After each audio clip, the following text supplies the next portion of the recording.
Assalamualaikum warahmatullahi wabarakatuh. Selamat malam para pejuang cuan. Gimana kabar kalian di malam hari ini? Semoga kalian sehat semua dan saya doakan sukses semua buat kalian. Amin. Mantap jiwa. Dan jangan lupa ya kawan-kawan, tetap secangkir kopi harus selalu ada ya buat menemani malam Anda walaupun arah market sekarang teman-teman ya, arah market sekarang memang dalam keadaan yang benar-benar remuk-remuk jeremuk jobon jero kalau orang Jawa bilang seperti itu ya. Dan kita salam sangkuter dulu ya. Salam setang buder kita tunda terlebih dahulu kawan-kawan ya. Dan mudah-mudahan ya keadaan ini teman-teman, keadaan yang seperti ini mudah-mudahan di kuartal 3 nanti teman-teman itu sudah bisa teratasi ya. Mudah-mudahan seperti itu ya, seperti tahun kemarin ya. Memasuki kuartal 3 kalau nggak salah itu sudah mulai ada recovery naik seperti itulah. Mudah-mudahan seperti itu teman-teman, karena harga saat ini sangat-sangat parah ya, sangat parah seperti itu teman-teman, dimana Bitcoin sudah menyentuh kepala 27 tadi ya, dan sekarang sudah recover naik lagi ke kepala 28,5.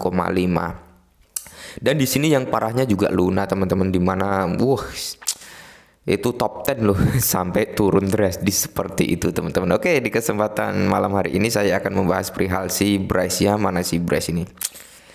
Bryce Bitcut ya, atau Bryce kayak gitu teman-teman. Kalau di sini Bryce namanya ya, kau berisi lagi Bryce. Nah ini dia teman-teman, Bryce ya. Ini dia mengalami penurunan yang cukup dalam juga teman-teman. Dan di sini ya teman-teman, di sini posisi entry atau serok ya, kalau menurut saya pribadi loh ya, karena setiap orang itu mempunyai opini masing-masing gitu teman-teman. Jadi kalau menurut saya pribadi ya, kalau kita lihat dari mingguan di sini lebih enak teman-teman. Kalau kita lihat dari mingguan seperti ini ya, kita bisa ambil posisi teman-teman, ambil posisi, karena menurut saya pribadi, ini menurut saya ya, karena setiap orang kan memiliki pandangan masing-masing gitu. Menurut saya pribadi teman-teman, entry yang paling enak itu di sini sebenarnya. Jadi kepala 17 teman-teman, itu bisa menyentuh ke situ 17 teman-teman untuk titik entry serot daripada si Bryce ini, Bitcut ini teman-teman. Dan di sini kalau sampai dia ya, sampai dia nyentuh ke kepala itu tadi teman-teman, kalau kita gini ini enak ini ya, kita lihat chartnya bersama di sini. Nah, posisi terdekat adalah kepala 17, itu posisi terdekat untuk saat ini ya teman-teman. Kalian bisa pasang jaring di situ kalau kalian memang benar yakin loh ya, yakin dengan si Bitcut atau Bryce ini teman-teman. Kalian bisa pasang di situ 20% ya dari aset kalian ya. Sekiranya kalau misalkan Anda budget di Bryce ini untuk beli $100 gitu teman-teman, ibaratnya loh, ini contoh ya, kalian pasang dulu di situ 20% di kepala 17 teman-teman. Itu 20%, karena gini, kalau sampai dia jebol ke 17 teman-teman, kemungkinan besar dia masih akan meneruskan penurunannya ya, seperti itu teman-teman. Jadi kita antisipasi juga gitu, ketika dia sudah jebol di kepala 17, nah, kemungkinan besar dia juga akan ke sini teman-teman, akan menyentuh kepala berapa ini ya, kepala, pokoknya dia tambah zero teman-teman, tambah zero ya. Kalau dia bener-bener bisa nyentuh kepala 17 tadi teman-teman. Nah, mana ini ya, ini kepala 5 berapa ini, pokoknya dia bisa nambah zero teman-teman. Kalau dia sampai jebol kepala 17 ya, dia akan turun dan akan nambah zero. Nah, posisi ketika sudah nambah zero teman-teman, posisi ketika sudah nambah zero, entry terbaik ya, itu kita ngambil posisi di kepala zeronya kan berarti 7 teman-teman ya, zeronya berarti 7, itu kepala 6 ya, kepala 6, pokoknya 0,70 di belakang koma itu kalian bisa ambil jaring di kepala 8, 6 sama kepala 3 itu teman-teman ya. Berarti 70 di belakang koma, kalian entry kepala 8, 6 sama 3 ya, kemungkinan besar di situ teman-teman ya. Dan mudah-mudahan sih nggak nyampe ke situ kan teman ya, mudah-mudahan dia nggak nyampe ke situ, mentok di kepala 5 lah ya, mentok kepala 5 nggak mungkin. Kalau menurut saya pribadi, kalau di kepala 3 itu sangat berat, mentok di kepala 5 ya, seperti itulah ya.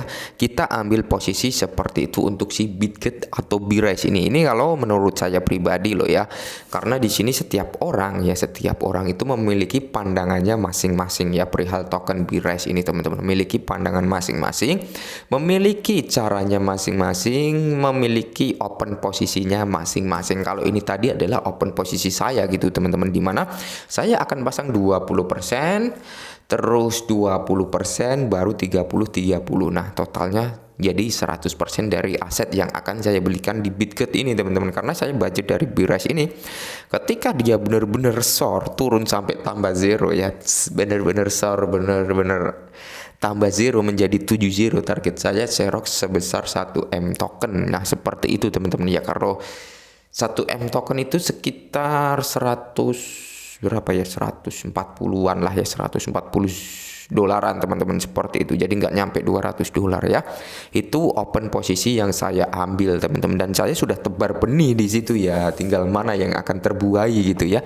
Kalau terbuai yang atas tadi ya berarti yang di bawah kan belum rezeki gitu teman-teman. Jadi kita bisa ambil lagi, kita bisa entrykan lagi nanti ketika ada koreksi lagi, seperti itu teman-teman cara kita mengambil posisi yang aman. Karena gimana, token si Bitget atau Bires ini teman-teman, dari timnya ya, dari tim Bitget, dari komunitasnya ya, dari akun komunitasnya ini banyak sekali yang nge-tweet bahwasanya kode dari Coinbase ini sangat terlihat, ada yang bilang seperti itu. Terus dari Bitget News kalau nggak salah ya, Bitget News atau Bitget apa ya, dia nge-tweet juga ya, Bitget ini kurang apa sehingga Binance belum melisting ya seperti itu teman-teman. Jadi posisi saat ini lebih baik jangan listing dulu ya, posisi yang seperti ini loh, lebih baik jangan listing dulu teman-teman. Kalau mau listing ya nunggu ya, walaupun itu ke exchange abal-abal loh ya, ke exchange yang rendah gitu, jangan listing dulu untuk saat ini. Kenapa?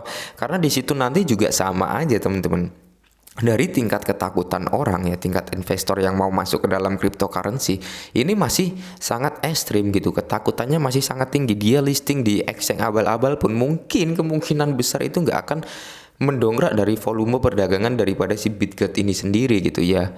Itu makanya untuk saat ini lebih baik dia jangan listing dulu lah ya, intinya seperti itu. Kalau bisa ya teman-teman, nunggulah momen-momen di mana market sudah keadaan baik. Dan di sini banyak yang mengira ya, banyak yang berbicara ya, rug pull lah, scam lah, untuk semua aset kripto ya dibilang rug pull, dibilang scam dan sebagainya ya. Bukan hanya di cryptocurrency, saham emas pun sama mengalami downtrend ya teman-teman, seperti itu. Jadi nggak cuma di cryptocurrency ya, saham juga ya, Nasdaq itu juga ya, Nasdaq juga turun gitu ya. Terus Netflix juga turun, terus apalagi banyak, pokoknya semua yang berbau-bau investasi, berbau-bau saham dan sebagainya itu mengalami downtrend semua, bukan hanya cryptocurrency. Nah, mungkin ini dulu pembahasan perihal Bires ya teman-teman. Ini hanya pemikiran saya pribadi loh ya. Jangan gimana ya, karena jangan disamakan dengan pemikiran orang lain gitu, karena kita memiliki mindset yang berbeda-beda, seperti itu teman-teman, memiliki pandangan yang berbeda-beda. Mungkin ini dulu perihal si Bitget atau Bires, semoga bermanfaat. Salam cuan.